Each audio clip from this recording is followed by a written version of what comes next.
सावित्री 2 बेटों की माँ थी। उसे इस बात पर बड़ा घमंड था। वो मानती थी कि बेटे घर की शान होते हैं। ये ले सावित्री, मिठाई खा, मेरे यहाँ पोती पैदा हुई है। ये सुनते ही सावित्री मुंह बना के कहती है, अरे तू तो लुट गई, बर्बाद हो गई, तेरे यहाँ लड़की पैदा हो गई। अरे तू ऐसा क्यों कह रही है? मैं तो बहुत खुश हूँ। अरे जब तेरी पोती के पीछे तुझे खर्चे पर खर्चे करने पड़ेंगे ना, तब ये तेरी सारी खुशी गम में बदल जाएगी। पहले लड़की की पढ़ाई लिखाई का खर्चा, फिर उसकी शादी का खर्चा। अरे आजकल की शादियाँ कितनी महंगी हो गई है। गहने बनाओ, लाखों रुपए पानी की तरह बह जाते हैं। लड़कियाँ तो सिर्फ खर्चा करवाने के लिए ही पैदा होती हैं। इस तरह लड़कियों के प्रति अपने विचार व्यक्त करते हुए सावित्री ममता को लंबा चौड़ा भाषण देके चली जाती है। अब तो आप लोग इस कहानी में सावित्री देवी का पात्र अच्छी तरह समझ ही गए होंगे। कुछ समय बाद सावित्री की बड़ी बहू भी एक लड़की को जन्म देती है। फिर क्या था, सावित्री पूरा आसमान सर पर उठा लेती है। हे भगवान, ये तू मुझसे किस जन्म का बदला ले रहा है? अरे मैं तो मंदिर में रोज आकर तुझसे कहती तो थी कि मुझे एक पोता चाहिए, और तूने मुझे पोती दे दी।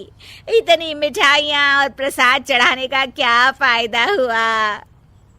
तभी सावित्री की बहू निशा कहती है, क्या माँ जी, आप भी इतनी सी बात पर नाराज हो गई हैं?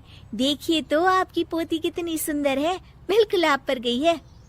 अरे चुप कर, तुझे 9 महीने इतने महंगे महंगे काजू बादाम फल फ्रूट खिलाने का फायदा क्या हुआ?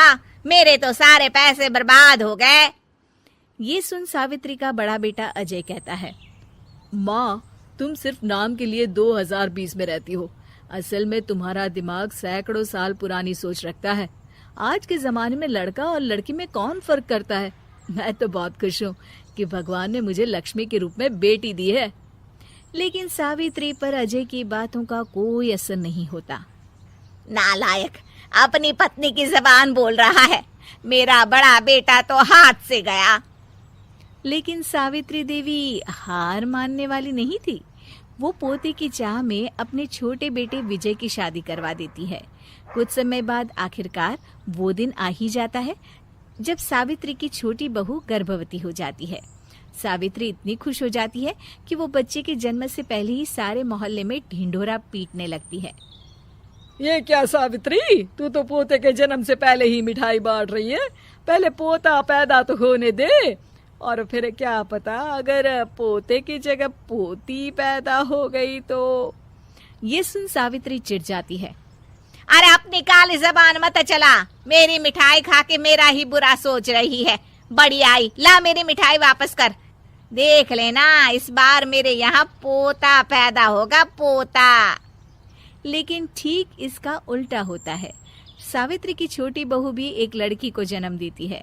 सावित्री फिर से रोना धोना शुरू कर देती है और अपनी छोटी बहू को कोसते हुए भला बुरा कहने लगती है। देखते ही देखते ये सावित्री की रोज की आदत हो जाती है।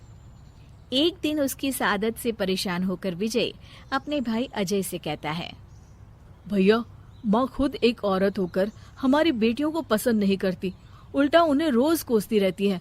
मुझे माँ की यह आदत बिल्कुल पसंद नहीं आती। अरे तू ठीक कहता है, मैं भी अब माँ से तंग आ गया हूँ।